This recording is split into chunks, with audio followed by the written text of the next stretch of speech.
Welcome back. आप देख रहे हैं नमस्ते भारत। बिहार में नीतीश कुमार के दो मंत्री आपस में भिड़ते नजर आए। जहां एक मंत्री ने दूसरे को सलाह दी तो दूसरे ने सीमा में रहने की चेतावनी दे डाली। क्या है पूरा मामला, देखिए इस रिपोर्ट में। लेकिन हम ऐसा नहीं मानते हैं कि सरकार में अफसरशाही है। हम राजनीतिक प्राणी हैं, हम दलाल नहीं ना हैं जो हम तालमेल बैठाएंगे। ये विद्या वो अपने आप तक सीमित रखे। उन विभागों में किसी प्रकार की कोई अफसरशाही नहीं है। उन विभागों में केवल जनता का राज है। जिस धंधा से वो जुड़े रहे ना, उस धंधा के हम उससे ज़्यादा जानकार लोग हैं। वो भी दवा धंधा से आए हैं।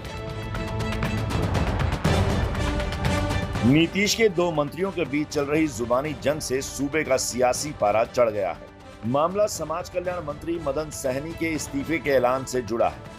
उन्होंने अपने विभाग में अफसरशाही से परेशान होकर इस्तीफा देने का विचार रखा था।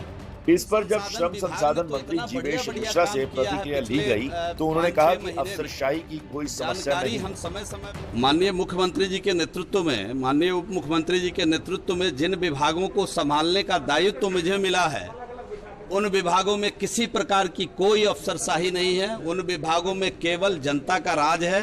सरकार चुने हुए, ये जनता की सरकार है और चुने हुए प्रतिनिधि ही सरकार को चला रहे हैं।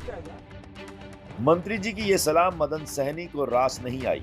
उन्होंने जीवेश मिश्रा को सीमा में रहने का पाठ पढ़ा दिया। हम राजनीतिक प्राणी हैं, हम दलाल नहीं ना हैं जो हम तालमेल बैठाएंगे। ये विद्या वो अपने आप तक सीमित रखे। वो इसी लाइन से जुड़े हुए हैं, इसलिए उनको ऐसा लगता है। हम उनको जानते हैं, हमारे जिला के हैं।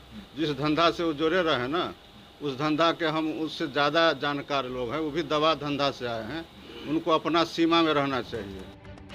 विभाग में तालमेल बिठाने की बात पर दो मंत्री भिड़ गए हैं।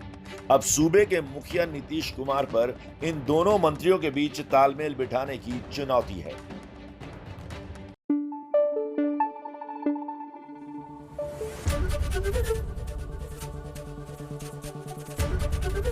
एबीपी न्यूज आपको रखे आगे।